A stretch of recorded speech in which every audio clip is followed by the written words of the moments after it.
Hello everyone, this is CS Vikram Sirohi and welcome to Affordable Classes. Setting up of business के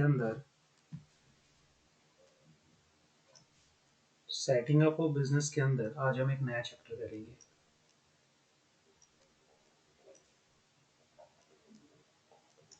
setting up of business के अंदर आज हम एक नया चैप्टर करेंगे। चैप्टर का नाम है identify law applicable to the various industry. कि भाई अलग अलग बिजनेस इंडस्ट्रीज, जो अलग अलग सेक्टर्स हैं, अलग अलग तरह की बिजनेस इंडस्ट्रीज हैं, उनके ऊपर कौन सा लॉ एप्लीकेबल होता है, उनको आइडेंटिफाई करना। ठीक है ना। चैप्टर का नाम है, चैप्टर नंबर 12 हमारा है ये। Chapter number 12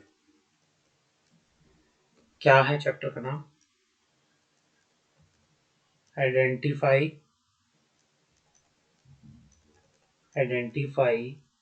law applicable to the various industry. Clear है? And their initial compliances and their initial compliances। ये है। तो बात करते हैं, यहाँ पे स्टार्ट करते हैं।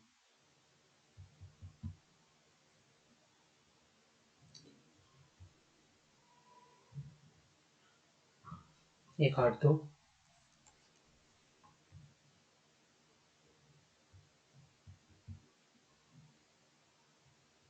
ये भी काट दो। यहां से बात करते हैं।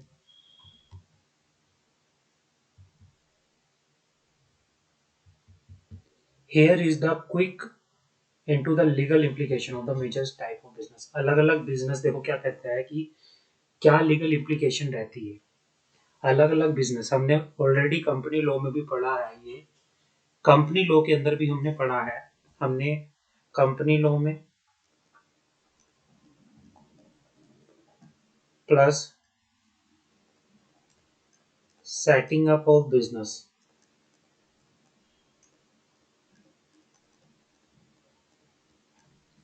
हमने कंपनी लॉ में plus setting up of business के अंदर हमने ऑलरेडी पढ़ा है ये। here is a quick look into the legal implication for the major types of business in India। अब हमने अलग अलग इसमें बात की है, जैसे पार्टनरशिप, प्रोप्राइटरशिप, सोल प्रोप्राइटर जैसे हो गया, या पार्टनरशिप फॉर्म होगी, एलएलपी होगी, पब्लिक प्राइवेट लिमिटेड कंपनी होगी, और 1 पर्सन कंपनी होगी। हमने पढ़ा हुआ है ऑलरेडी इन सब के बारे में कि रजिस्ट्रेशन क्या रहता है। जैसे सोल प्रोप्राइटरशिप का रजिस्ट्रेशन मैंडेटरी नहीं है। No formal registration is required for sole proprietorship. Partnership के लिए रजिस्ट्रेशन ऑप्शनल है। लिमिटेड लायबिलिटी पार्टनरशिप का जो रजिस्ट्रेशन है वो मैंडेटरी है as per limited liability partnership act 2008। Public and private company, इसका इनकॉर्पोरेशन, इसका रजिस्ट्रेशन मैंडेटरी है as per companies act 2013। 1 person company का भी क्या है, रजिस्ट्रेशन क्या है, मैंडेटरी है as per the companies act. Legal status, partnership जो सॉरी प्रोप्राइटरशिप है, सब प्रोप्राइटरशिप कोई भी सेपरेट लीगल एंटिटी नहीं है। पार्टनरशिप को भी सेपरेट लीगल एंटिटी नहीं कहेंगे। एलएलपी, क्योंकि एलएलपी एक्ट के अंदर रजिस्टर्ड होती है तो एक सेपरेट लीगल एंटिटी इसको कहेंगे। Is a separate legal entity. The promoter of LLP are not personally liable toward the LLP. Public private company is also a separate legal entity, कि जो पब्लिक कंपनी है और उसके मेंबर हैं दोनों अलग अलग हैं, मेंबर की पर्सनल लायबिलिटी नहीं होती है। 1 पर्सन कंपनी भी क्या है, सेपरेटली क्या है, लीगल एंटिटी है। अब मेंबर की बात करते हैं। मेंबर की लायबिलिटी सोल प्रोप्राइटरशिप में ये हमने पढ़ा हुआ है। मेंबर की लायबिलिटी क्या होती है इनके अंदर, नंबर ऑफ मेंबर कितने चाहिए ये भी हमने पढ़ा हुआ है ऑलरेडी। तो जो पढ़ा हुआ है ये आपको ट्रांसफरेबिलिटी, कि भाई ओनरशिप किस किस में ट्रांसफर की जा सकती है, टैक्सेशन, एनुअल स्टैट्यूटरी फाइलिंग, ये सारा हमने क्या किया है, पढ़ा हुआ है। एनुअल फाइलिंग किस में, लीगल डिटेल्स, एग्जिस्टेंस एंड सर्वाइविलिटी, ये सारा हमने क्या है पढ़ा हुआ है। हमने सोल प्रोप्राइटरशिप पढ़ा हुआ है, पार्टनरशिप पढ़ा हुआ है, हमने प्राइवेट कंपनी पढ़ा हुआ है, पब्लिक कंपनी पढ़ा हुआ है, एलएलपी पढ़ा हुआ है। हमने ये सारा क्या किया हुआ है, पढ़ा हुआ है। तो आप इसको खुद से एक बार पढ़ना, खुद से पढ़ने के लिए, ये आपके खुद से पढ़ने के लिए है। मैं आपको दिखाना चाहता हूँ इसके अंदर कि भाई ये ऑलरेडी हमने पढ़ा हुआ है। Proprietorship, partnership, LLP, public private company, one person company, companies act के अंदर ऑलरेडी पढ़ा हुआ है। तो बस ये वही है, आपको कुछ नहीं करना, सारे का सारा वही है। सेक्शन 8 कंपनी, सेक्शन 8 कंपनी भी हमने पूरे का पूरा पढ़ा हुआ है कंपनीज एक्ट के अंदर। सेटिंग अप ऑफ बिजनेस के अंदर भी सेक्शन 8 कंपनी हमने पढ़ा हुआ है, तो इसमें भी कुछ भी अलग नहीं है। मैं आपको ये दिखाना चाहता हूँ कि भाई इसमें कुछ भी अलग नहीं है। समझ आ गई? अब यहां से पढ़ते हैं, यहां से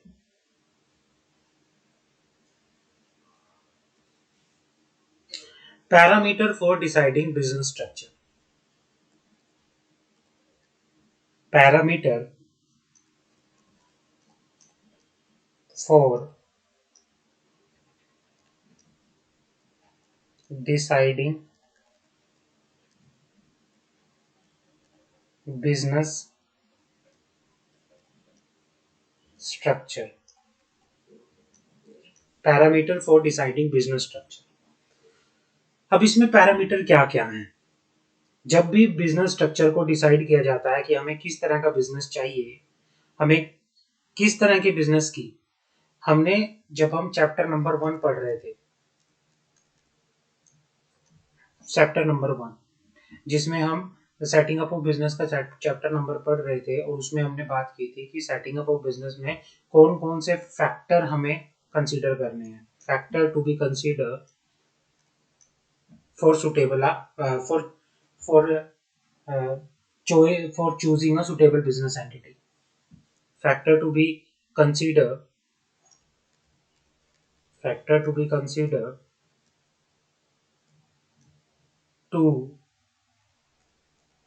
choose a suitable business entity।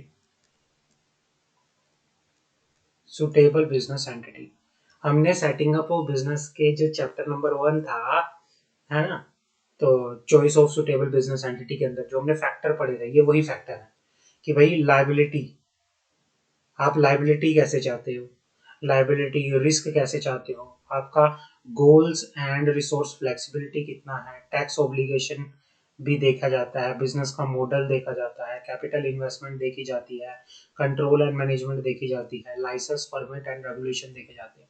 तो ये फैक्टर होते हैं, ये फैक्टर अफेक्ट करते हैं आपके डिसीजन को कि भाई आपको किस तरह की बिजनेस एंटिटी चाहिए।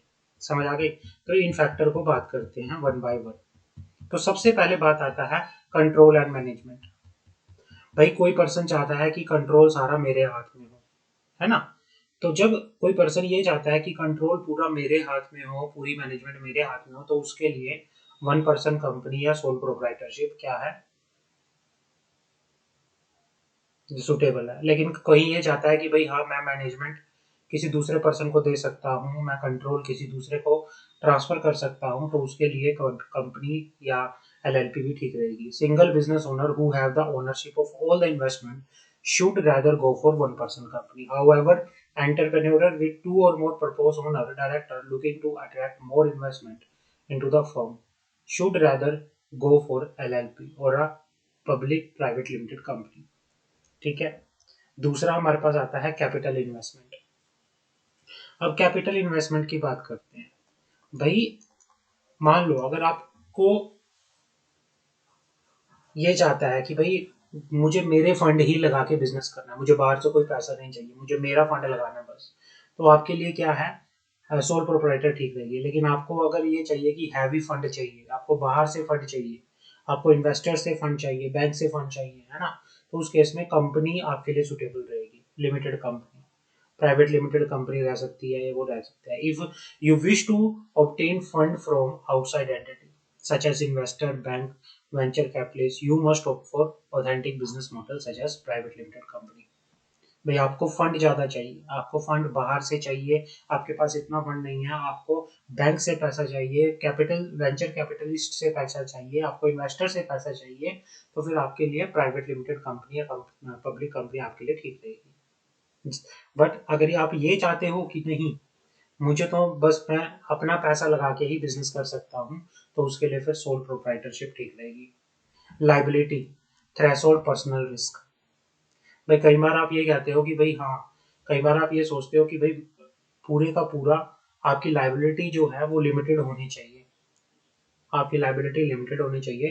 तो लिमिटेड लाइबिलिटी के केस में फिर आप कहाँ जाओगे? एलएलपी में जा सकते हो, कंपनी में जा सकते हो।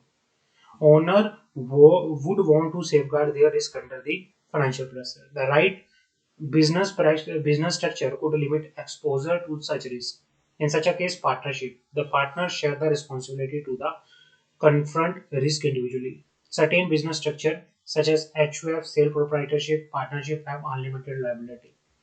Therefore, in case of any default in the payment of loan, the money will be recovered from the member. और ये वही कह रहे हैं कि भाई ये भी देखा जा सकता है कि आप कितना रिस्क लेने को तैयार हो, आप कितना आप लाइबिलिटी बियर करने को तैयार हो। अगर मान लो आप सोल प्रोप्राइटरशिप में हो या आपके पास HUF है, आप HUF में हो, तो भाई जो आपकी लाइबिलिटी रहेगी वो अनलिमिटेड रहेगी, आपकी लाइबिलिटी जो रहेगी वो अनलिमिटेड रहेगी।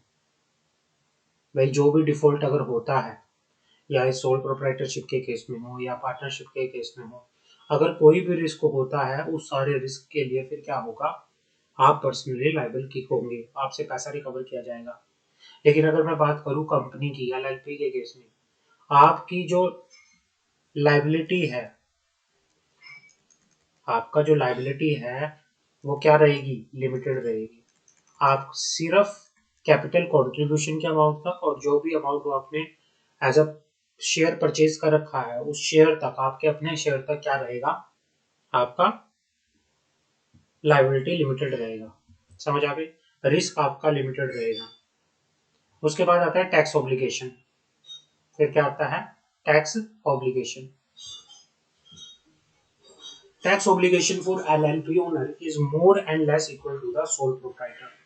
The income generated from the business is considered personal income and tax accordingly. Depend करता है, जैसे कंपनी है तो कंपनी में टैक्स बर्डन ज्यादा रहता है, लेकिन सोल प्रोप्राइटरशिप के केस में वहां पे क्या रहता है? कम रहता है। Licence permit regulation. भाई अगर आप ये चाहते हो कि भाई मैं ज्यादा लीगल फॉर्मेलिटी में नहीं पढ़ना चाहता, मैं ज्यादा लीगल फॉर्मेलिटी में मैं कोई लाइसेंस परमिट रेगुलेशन को फॉलो नहीं करना चाहता, तो फिर आपके लिए क्या जरूरी है? आपके लिए आपके लिए कौन सा सुटेबल रहेगा? सोल प्रोप्राइटरशिप सुटेबल रहेगा। लेकिन apart from getting legal registration from the business, passive permit and license may be required to obtain to operate. Depend upon the type of activity and business nature. It may require to be licensed at local, state, and central level. State impose different requirement for different business model based on the business is established. There could be different prerequisites at the municipal level as well. There is no such thing as generalized structures, so the business must be observant of what apply to them. Liability, tax structure, and industry regulations are few key parameters that one has to take into account before apply for the business structure. उसके बाद attracting investor, investors को attract करना, कि भाई अगर आप investors को attract करना चाहते हो तो फिर कंपनी आपके लिए ज्यादा सुटेबल रहेगी, क्योंकि कंपनी में लोग ज्यादा क्या करते हैं? बिलीव करते हैं। फॉर्मेशन ऑफ कंपनी, कंपनी को फॉर्मेट कैसे करते हैं ये हमने ऑलरेडी पढ़ा हुआ है, तो इसमें कुछ भी अलग से पढ़ने की जरूरत नहीं है। हमने कंपनी लॉ के चैप्टर में भी पढ़ा हुआ है और हमने सेटिंग ऑफ बिजनेस के फर्स्ट चैप्टर स्टार्टिंग के चैप्टर में भी पढ़ा है, ऑलरेडी डिस्कस। तो आपको ये हमने ऑलरेडी पढ़ा हुआ है कि कंपनी को इनकॉर्पोरेट कैसे किया जाता है, तो इसमें कुछ भी नया नहीं है। ये सारा वही है, जो भी पूरे का पूरा वही का वही इसके अंदर सारी चीजें हैं, तो इसमें कुछ भी नया नहीं है। आप पढ़ोगे तो आपको लगेगा कि यस ये सारे का सारा वही का वही है। समझ आ गई? इसमें कुछ भी नया नहीं है, चैप्टर बिल्कुल इजी है, कुछ भी ऐसे नया नहीं है। तो आप आराम से स्पाइस प्लस फॉर्म हमने पढ़ा हुआ है ना, स्पाइस प्लस, तो वही का वही सारे का सारा स्पाइस प्लस है, इसमें कुछ भी नया नहीं है। तो इसको खुद से आप खुद से पढ़ना, स्पाइस प्लस फोन के बारे में ऑलरेडी हमने पूरा किया हुआ है इसको स्टार्टिंग में, ठीक है ना। अब आगे आगे आता है apply for business licence. Apply for business licence, various licence वाले, उसमें भी हमने ये पढ़ा हुआ है कि भाई अलग अलग लाइसेंस के लिए कंपनी को कोई भी अगर बिजनेस करना है तो अलग अलग लाइसेंस लेना पड़ता है। जैसे एम्प्लॉय स्टेट इंश्योरेंस रजिस्ट्रेशन और ईपीएफ रजिस्ट्रेशन, ये हमने पढ़ा है already. EPF registration, GST registration, है ना, एफएसआई रजिस्ट्रेशन, ये ऑलरेडी हम पढ़ चुके हैं सारा। तो इसमें कुछ भी अलग नहीं है, सारे का सारा हमने पहले ही पढ़ा हुआ है। तो ये सारा हम पढ़ चुके हैं, ये सेटिंग अप बिजनेस के स्टार्टिंग में हमने सारा पढ़ा हुआ है। आगे बढ़ते हैं, other to the labour law. अब लेबर लॉ को भी आपको फॉलो करना पड़ेगा। यहाँ पे other to the labour law, labour law are needed to ensure that worker is in an organisation are not exploited.